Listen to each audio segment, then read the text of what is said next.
Di awal film, kita diperkenalkan dengan James Bond. Dia adalah remaja yang sering membuat masalah dan sudah beberapa kali masuk penjara. Selain itu, dia juga sangat hobi berbaku hantam. Terlihat James sedang dihukum oleh sipir karena telah memukul napi lain. Padahal itu adalah hari pertamanya di penjara.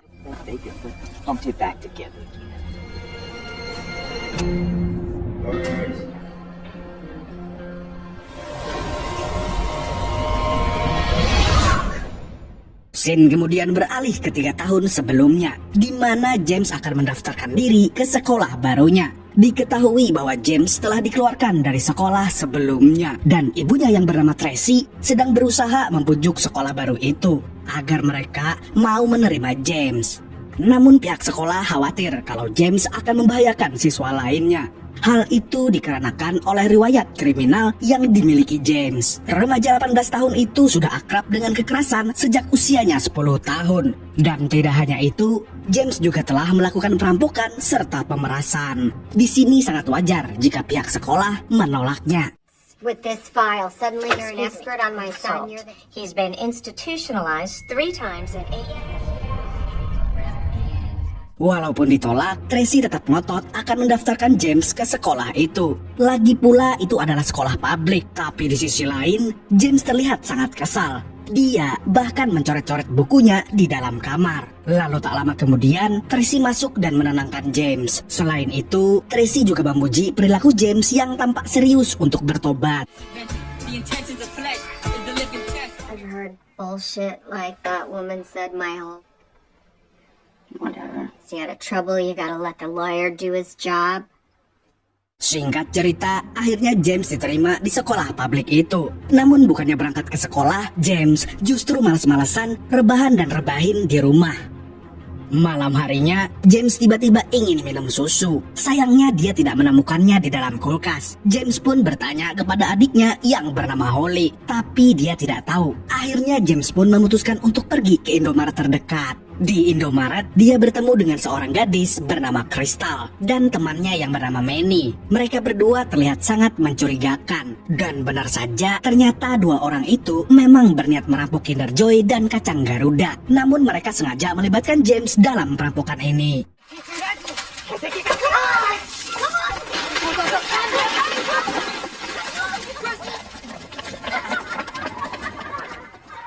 Dan anehnya, James justru terlihat senang melakukannya. Karena itu, mereka pun berkenalan dan menjadi sangat akrab.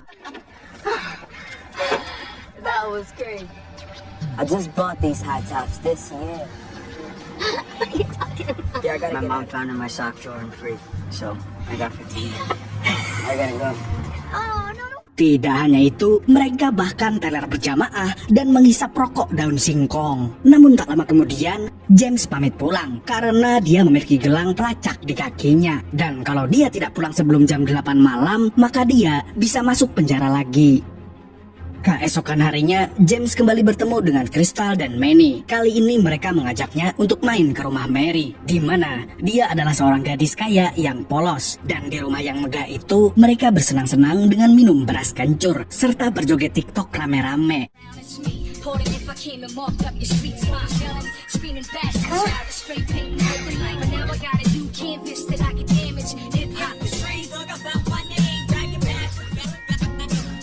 So Mary.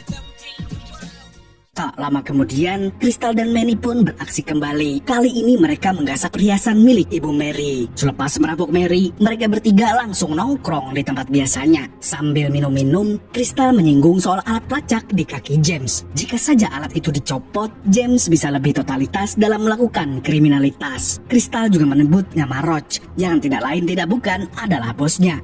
Dia mengatakan kalau Roach akan sangat menyukai James. Malam harinya, Tracy tidak sengaja menemukan botol alkohol di kamar James. Hey, James. You know what? So tell me, what is this? Did you have people over? Were you drinking alcohol? And we are so close!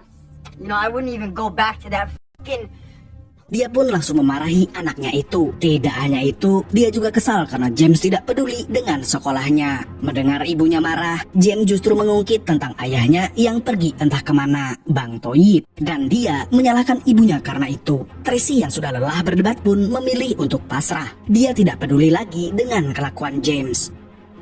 Setelah itu, James pun memutuskan untuk melepaskan alat pelacak di kakinya. Lagi pula, ibunya sudah tidak peduli lagi dengan apapun yang akan dia lakukan. Keesokan malamnya, James pun kabur dari rumah dan langsung pergi ke markas Roach untuk meminta pekerjaan. Awalnya, Roach ragu dengan kemampuan James, tapi setelah melihat keberanian dan keseriusannya, Roach pun meminta James sebagai kurir Narkovsky.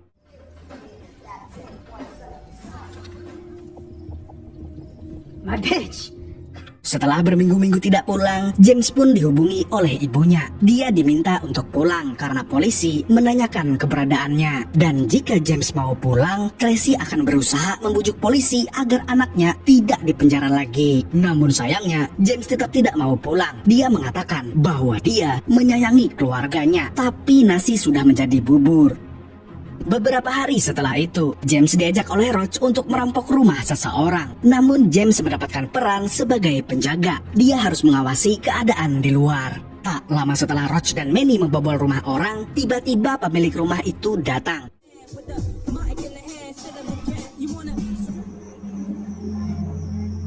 Roach pun tertangkap basah. James yang melihat itu pun diam-diam masuk ke dalam rumah dan langsung menghajar orang itu.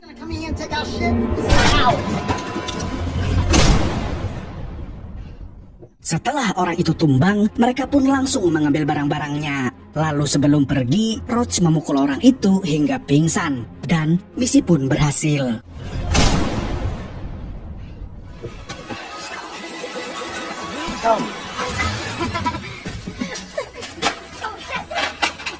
Keesokan harinya, James dan Crystal kembali ke Indomaret yang pernah mereka rampok. Tapi kasirnya bukan lagi bapak-bapak, melainkan gadis cantik bernama Sarah. Dan dia adalah anak dari pemilik toko swalayan itu. Di sini James tampak tertarik dengan Sarah. Tapi Sarah yang tahu kelakuan James pun sedikit merasa takut. Dia memutuskan untuk menggratiskan minuman yang dibeli James, karena dia mengira James akan merampok lagi. Sementara itu, Crystal tiba-tiba menghampiri James dan mencelepot bibirnya. Scene kemudian berpindah ke sebuah bar, di mana Roach sedang menceritakan perampokan yang dia lakukan bersama James. Roach terlihat sangat antusias saat menceritakannya. Selain itu, dia juga memuji kesetiaan James padanya. Karena merasa sudah melakukan yang terbaik, James pun meminta sesuatu kepada Roach. Dia meminta agar dirinya diperbolehkan menjual Narkovsky sendiri. Tapi Roach merasa kalau James masih butuh waktu untuk sampai ke titik tersebut. Mau tidak mau, James pun menuruti kata Roach. Sepulangnya dari bar, James mendapati Crystal sedang membaca buku harian miliknya. Dia pun langsung merebut buku itu. I just didn't know my big tough gangster had us off in I said, give it back to me. Oh, calm down. Hey. Di sini James terlihat marah karena Crystal membaca buku itu tanpa sepengetahuannya. Melihat itu, Crystal pun langsung minta maaf. Suatu malam, James dan Manny kembali bekerja. Tapi kali ini Roach tidak bisa datang dan mereka harus menagih uang Narkovsky kepada seorang pecandu yang cukup menakutkan. Rock. The fuck you are. Actually, let's do it exactly this way. James, let's just pick it up. Is this a fucking game of cops and robbers? Meskipun awalnya gugup, pada akhirnya James berhasil menggertak dengan pistol. Akan tetapi, saat James hampir berhasil mendapatkan uangnya, tiba-tiba dia disergap oleh anak buah pecandu Narkovsky itu. Stop screaming! Dan mereka pun akhirnya babak belur. Setelah diusir, James tidak langsung pergi dari situ. Dia justru langsung balas dendam dengan menghancurkan mobil pecandu itu. What the? What? Look at this!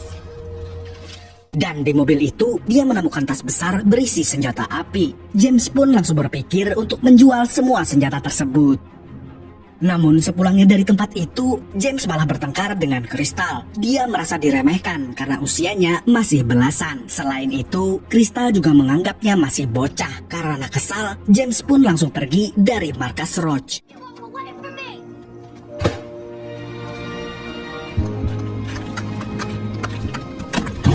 Unlock the fridge! dad's store. Shit. I live next door. Dan untuk melampiaskan kekesalannya, James pun mampir ke Indomaret untuk menggasak beras kencur. Awalnya James bersikap sangat kasar kepada Sarah, tapi kemudian dia minta maaf dan mereka pun mengobrol sampai larut malam. You want a cigarette? Maybe. Hang on. But wait. Setelah itu, James pun kembali ke markas Roach dan Roach sudah berada di sana. Dia terlihat sangat marah kepada James karena telah merusak mobil milik partner bisnisnya. Selain itu, James juga mencuri senjata untuk dijual. Roach pun memperingatkan James untuk bertanggung jawab dan berjanji tidak akan macam-macam lagi.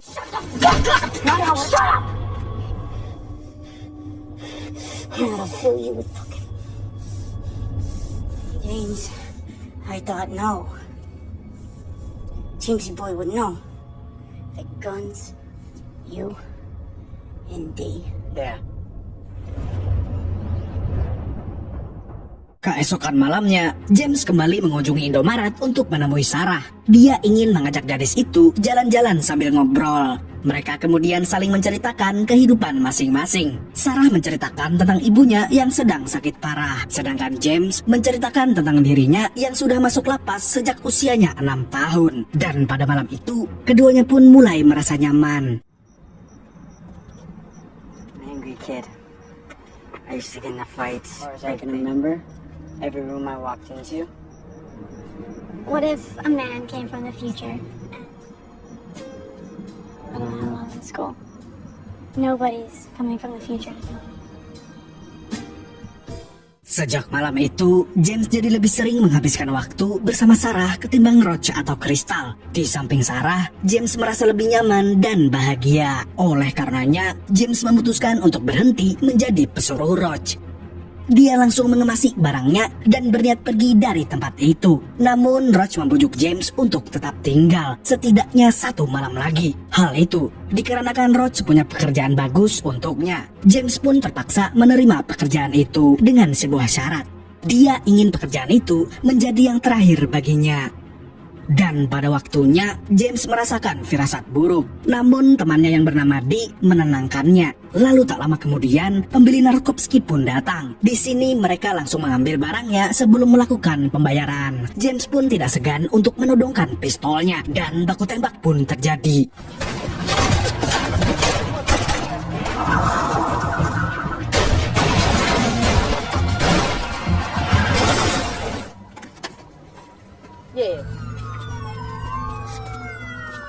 James dan Dee berhasil membunuh semua pecandu itu. Tapi sialnya, polisi datang dengan cepat. Tumben, Dee pun mengajak James untuk kabur keluar kota. Tapi James memilih tidak ikut. Di sisi lain, Crystal dan Roach juga ikut tertangkap polisi akibat insiden tersebut. Dan satu-satunya orang yang bisa James temui hanyalah Sarah. Namun Sarah tidak bisa pergi begitu saja dengan James karena dia masih punya keluarga yang dia sayangi. Alhasil, James pun harus menghadapi semua itu sendirian. Dan pada akhirnya, James pun menyerah. Get on the ground now! Dia tidak melakukan perlawanan sama sekali saat polisi mengepungnya. Singkat cerita, James pun dikirim ke lapas dewasa karena dianggap terlalu brutal jika ditempatkan di lapas remaja.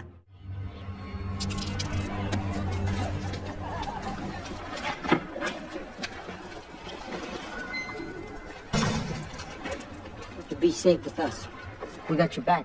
Dan suatu hari, James melihat ada napi bertubuh cungkring yang baru masuk penjara. Diketahui bahwa bocah cungkring itu bernama Chris Cesario. Namun pada hari pertamanya itu, Chris justru mendapatkan intimidasi dari ketua geng penjara bernama Guillermo. Atau kita sebut saja, siapa? Siapa? Ayo tebak siapa? Ya, benar. The one and only Samidi. Melihat itu, James pun berusaha untuk menjadi penengah karena dia tidak suka dengan pembulian. Tapi Samidi terlihat tidak senang dengan kehadiran James. Alhasil, mereka pun adu bacot dan hampir baku hantam. You.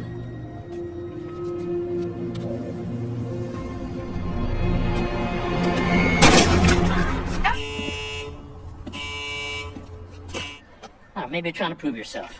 Who the fuck are you? Chris Cesario. Untungnya para sipir berhasil mencegah hal tersebut. Setelah itu, James pun langsung dimarahi oleh kepala sipir yang bernama Falcon. Aku kira Falcon. Dia terlihat sangat kesal dengan James karena anak itu sudah berkali-kali melakukan baku hantam. Di sisi lain, Chris berusaha membela James di depan Falcon. Tapi Falcon mengatakan kalau James tidak berniat membela Chris, dia hanyalah bocah yang hobi baku hantam. Pokoknya baku hantam dulu, bos. Keesokan harinya, Samidi CS berniat untuk menghajar James saat dia sedang mandi. Dan James pun berusaha melawannya sendirian.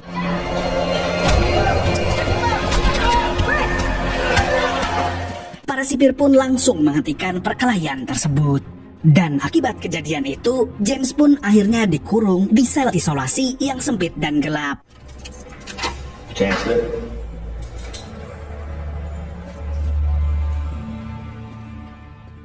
Setelah keluar dari sel isolasi, James kembali melakukan rutinitasnya. Namun masalah dengan Samidi tentu belum selesai. Di sisi lain, James justru tertarik dengan salah satu napi yang suka menyendiri. Dan napi bernama Conrad itu terlihat sangat menyeramkan.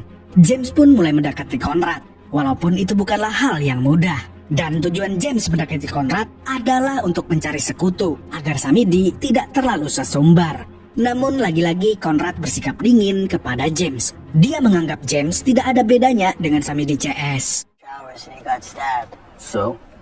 Well, starting a yard war is a good way to make sure you don't go back to the real world. Oh, you think you're different than these other assholes? Keesokan harinya, James dijenguk oleh sang ibu. Mereka pun saling bertukar kabar dan saling mendoakan. Terlihat Tracy tidak mampu menahan air matanya di depan James. Make good.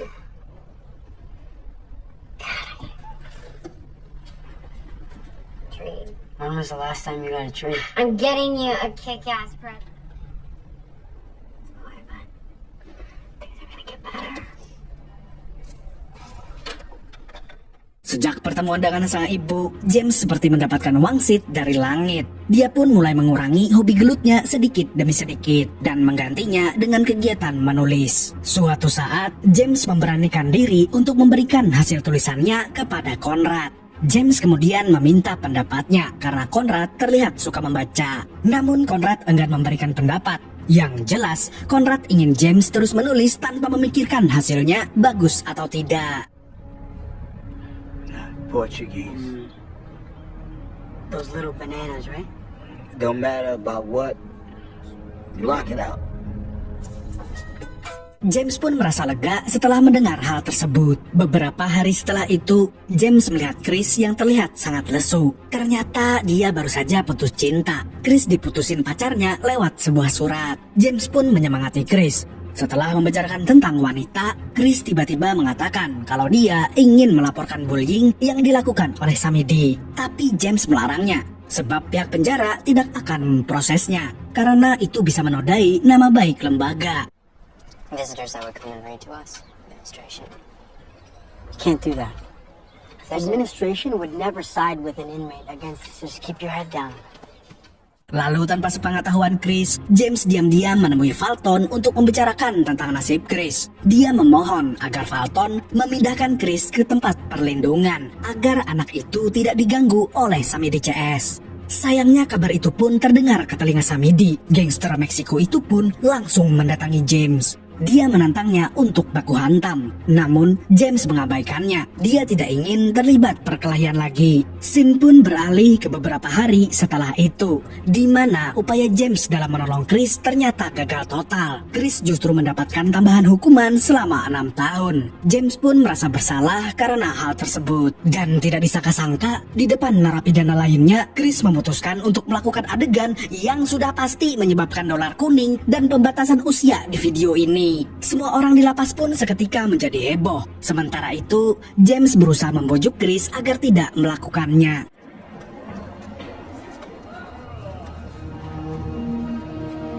Hey yo, check him out!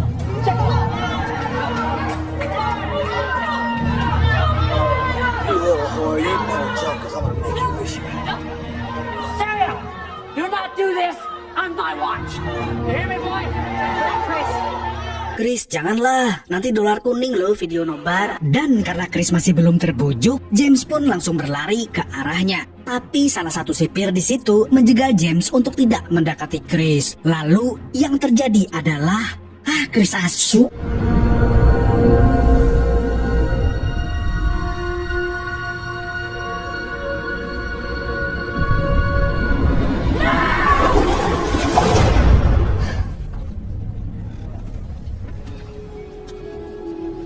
This is over. Setelah insiden tersebut, Fulton menyuruh para sipir untuk mengurung semua tahanan. Namun James justru berlari ke arah Samidi dan langsung menghajarnya.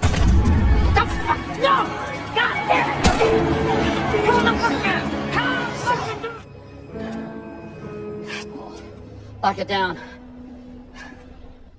Akibat kejadian itu, Letnan Fulton juga ikut terkena dampaknya. Dia langsung dipanggil oleh Dewan Penasehat akibat rentetan peristiwa baku hantam yang melibatkan James. Dan Fulton sama sekali tidak mengelak, sebab itu juga merupakan kesalahannya. Di sisi lain, Conrad sedang melerai perseteruan antara James dan narapidana lain. Conrad lalu mempertanyakan sikap James yang kekanak-kanakan, padahal bocah itu akan mendapatkan hukuman tambahan. Conrad mengatakan kalau hukuman tersebut bisa saja dibatalkan jika James bisa meyakinkan para dewan penasehat lapas. Tapi bukannya nurut, James malah menghina Conrad. Hal itu pun membuat pria berbadan besar itu murka seketika. Break your motherfucking neck right now. I give every limb I got, but don't you dare pretend that shit is courage. You got some pretty ass eyes, bitch. Lalu tak lama kemudian, James pun melaksanakan sidang bersama para penasehat. Di sini James sama sekali tidak memberikan pembelaan. Dia juga akan menerima tambahan hukuman jika diperlukan. Tapi dia mengatakan kalau dia diberi kesempatan, dia akan memanfaatkannya sebaik mungkin. Singkat cerita, James akhirnya dibebaskan karena dia bersedia untuk berperilaku baik di sisa hukumannya. Dia pun berpamitan kepada Conrad, dan pria berbadan besar itu mewanti-wanti agar James tidak masuk penjara lagi, sebab Conrad akan membunuhnya jika mereka satu penjara lagi. Di luar lapas, James sudah ditunggu oleh Tracy dan Holly, dan mereka pun sangat senang melihat James akhirnya bebas. Selain itu, Tracy juga ingin James bekerja seperti orang normal agar tidak kembali ke lubang yang sama, minimal jadi PNS lah. James pun mengikuti kata ibunya dan mulai bekerja sebagai cleaning service. Namun suatu hari, dia dikunjungi oleh teman satu penjaranya. James diajak untuk melakukan pekerjaan gelap lagi, tapi James langsung menolaknya karena dia ingin bertobat. Beberapa hari setelahnya, James pergi mengunjungi Indomaret, tapi tempat itu sudah terbengkalai. Padahal dia sangat ingin menemui Sarah. Akhirnya James bertanya kepada ayahnya, dan ternyata gadis itu telah pindah rumah. Selain itu, Sarah juga sudah bertunangan dengan pria lain. James pun senang karena Sarah terlihat bahagia. Lalu di akhir film, diperlihatkan kalau James semakin rajin menulis dan gemar menabung. Selain itu, dia juga akhirnya bisa hidup mandiri tanpa bergantung lagi kepada orang tuanya. Dan film pun tamat dengan happy